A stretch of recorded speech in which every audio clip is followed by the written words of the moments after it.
अब हम जानेंगे वर्ण विच्छेद के बारे में। वर्ण विच्छेद क्या है? आप जानते हैं कि वर्ण भाषिक ध्वनियों के लिए बनाए गए चिन्ह हैं। शब्दों की रचना वर्णों के मेल से होती है और शब्दों की रचना किन किन वर्णों से हुई इसे ज्ञात करने के लिए हमें वर्णों को अलग करके देखना होता है। अब वर्ण विच्छेद द्वारा हम इस कार्य को करते हैं। वर्णों को अलग करके देखना वर्ण विच्छेद द्वारा संभव है। वर्ण विच्छेद क्या है? किसी भी शब्द या ध्वनि समूह के वर्णों को अलग अलग करके लिखना वर्ण विच्छेद कहलाता है। किसी भी शब्द या किसी भी ध्वनि समूह के वर्णों को अलग अलग करके लिखना वर्ण विच्छेद कहलाता है। जैसे सत्यनिष्ठा, इस शब्द में देखिए सत्यनिष्ठा, स आधा त, य नी आधा श और ठा, निष्ठा, इस शब्द में इतनी ध्वनियां प्रयुक्त हुई हैं। अब इन ध्वनियों को, इन वर्णों को अलग करके हम लिखेंगे, जिसमें हमने लिखा स हलचिन जमा अ जमा त हलचिन के साथ जमा य जमा अ जमा न हलचिन के साथ जमा ई जमा श हलचिन के साथ जमा ठ जमा आ। अब इस सत्यनिष्ठा शब्द में आप देख रहे हैं कि कहीं किसी स्थान पर हमने हल चिन्ह का प्रयोग किया है और किसी स्थान पर नहीं किया। क्या अंतर है? हमने स के साथ हल चिन्ह का प्रयोग किया है, इस चिन्ह को हल चिन्ह कहते हैं। इस हल चिन्ह का प्रयोग हमने स के साथ किया और इसके साथ हमने जोड़ा अ।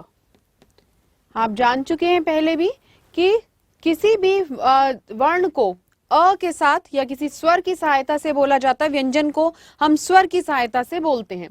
तो जब हम स का उच्चारण कर रहे हैं तो यहाँ पर यदि कोई और मात्रा प्रयोग नहीं हुई, किसी और स्वर के मात्रा नहीं है, इसका मतलब यहाँ इस स में अ जुड़ा हुआ है। तो जब हम वर्ण विच्छेद करेंगे इस शब्द का, तब हम इसे अलग करेंगे। स हल चिन्ह के साथ लिखेंगे और अ इसके साथ अलग से लिखा जाएगा, तभी हम इसे अलग करेंगे। वर्ण विच्छेद यानी प्रत्येक वर्ण का विच्छेद करना, उसे अलग करना, तो तभी संभव है जब हम इस स से अ जो जुड़ा हुआ है उसे अलग करेंगे। इसी प्रकार अन्य वर्ण है उनको भी अलग करके लिखेंगे। फिर है आगे सत्यनिष्ठा शब्द में आधा त,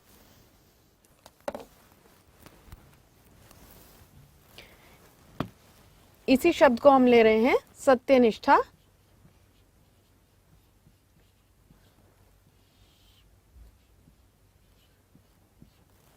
इस शब्द में आगे है आधा त।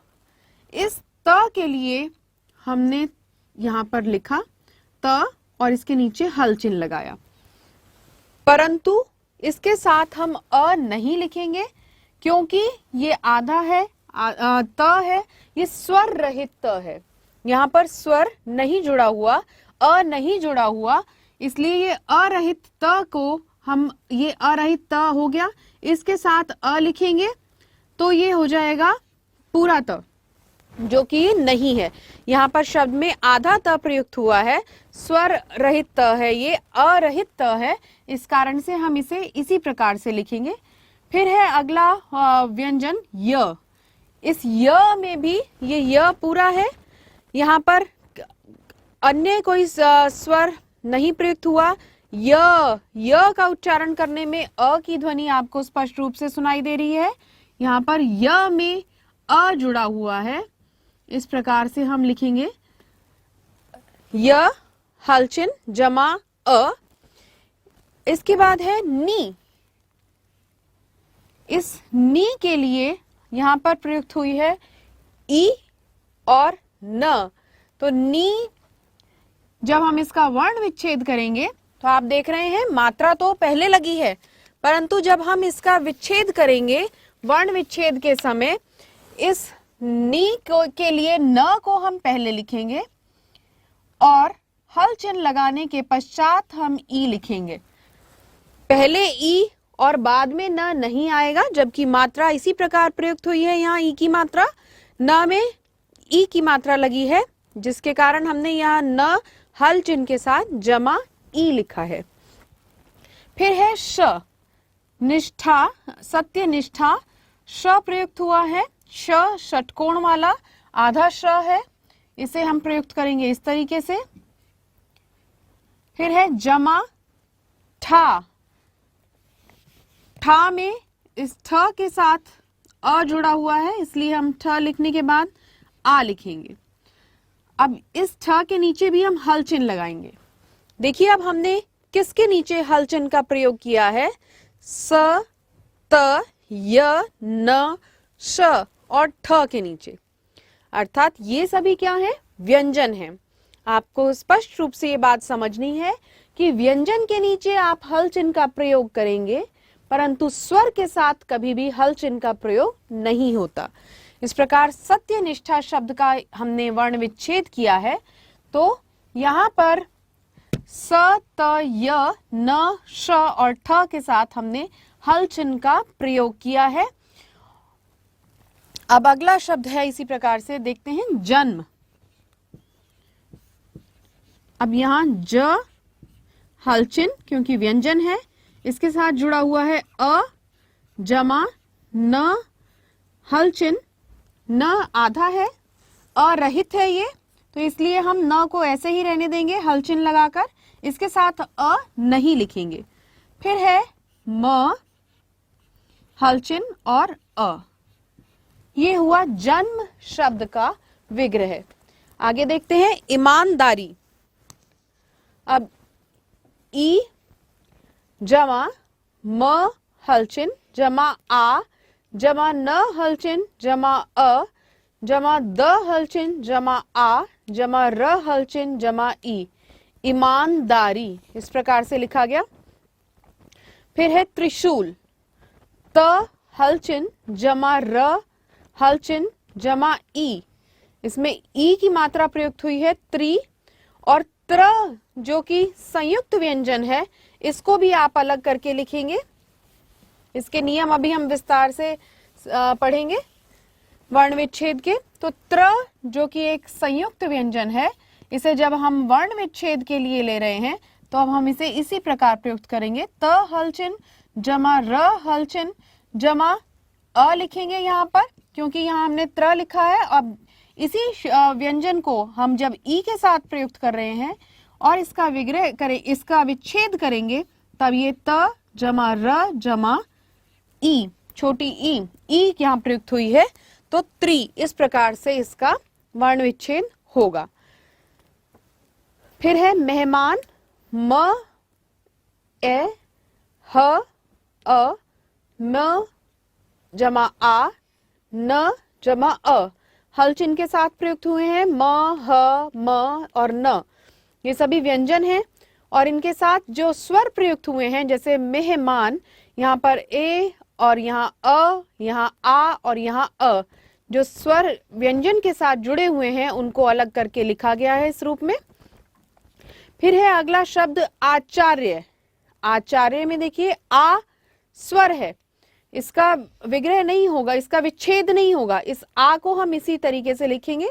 फिर जमा चा, चा में च जमा आ, तो यहाँ अलग किया हमने, च जमा आ।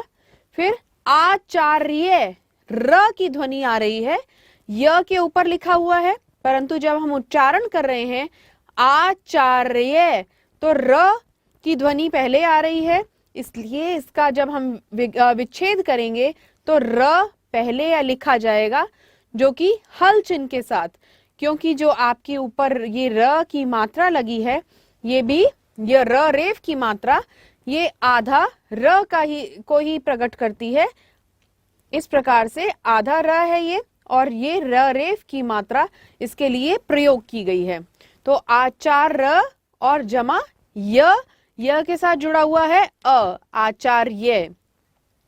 फिर अगला शब्द है स्पष्ट। आधा स, तो हल चिन्ह के साथ लगाए हमने स लिखा है, इसके बाद में अ नहीं जोड़ा क्योंकि यहाँ स अरहित है। फिर है प हल चिन्ह जमा अ जमा श, जो कि अरहित है, इस कारण इसे भी ऐसे ही लिखा है हमने हल चिन्ह के साथ, जमा ट हल चिन्ह जमा अ। फिर है शब्द, श जमा अ, श बना, और फिर है ब जो अरहित है, इसलिए ब हल चिन्ह के साथ लिखा, जमा द हल चिन्ह के साथ जमा अ, शब्द। फिर है शीतलता, शीतलता में श हल चिन्ह जमा ई का प्रयोग किया, स्वर ई का, जमा त जमा अ, त में अ जुड़ा हुआ है, असहित है ये, और फिर है ल भी असहित है, इसलिए ल का भी हम जब विच्छेद कर रहे हैं तो ल हलचिन जमा अ, फिर है ता में त हलचिन जमा आ, शीतलता। फिर है प्रकृति, प के नीचे र जुड़ा हुआ है, और ये र कैसा है, यहाँ पर प्रयुक्त र, यहाँ पर प्रयुक्त र स्वर सहित है, स्वर सहित र है ये, तो इसलिए जब हम इसका विच्छेद कर रहे हैं तो इस र को जब ये प्र इस प्रकार प्रयुक्त हो रहा है तो इसका विग्रह करने पर भी प हलचिन जमा र हलचिन जमा अ, इसका मतलब इस र के साथ अ जुड़ा हुआ है और ये आपका प्र इस रूप में प्रयुक्त होगा। इसका विग्रह देखिए, इसका विच्छेद देखिए, प हलचिन जमा र हलचिन जमा अ जमा क, जो कि प्रकृति क्री के में री की आवाज आ रही है और री का ये चिन्ह लगा है, इस कारण से हमने क हल चिन्ह जमा री लिखा है यहाँ, जमा त जमा ई, छोटी ई की मात्रा लगी है इसलिए यहाँ पर ई का प्रयोग हुआ है। इन सभी शब्दों में आए प्रत्येक वर्ण या ध्वनि को अलग अलग लिखा गया है और यही वर्ण विच्छेद के उदाहरण हैं। Now, subscribe to Bright Duty course at ₹1 per day only. Download Bright Duty app from Play Store and get the online courses prepared by competent and experienced teachers for different education boards of classes 6 to 10. Bright Duty courses are available for the subjects of Math, Science, Social Science, English and Hindi in English and Hindi medium. Bright Duty follows 3-step approach, that is learning, assessment and exam preparation. In learning, topic-wise video lectures with explanation of concepts and discussion of textbook examples and questions are available with the solutions. In assessment, topic-wise online MCQ test, practice assignments and chapter-wise question bank are available with the solutions. In exam preparation, previous year's question papers, sample papers and model test papers are available with the solutions. Sign up today on Bright Tutor and avail your courses at affordable prices.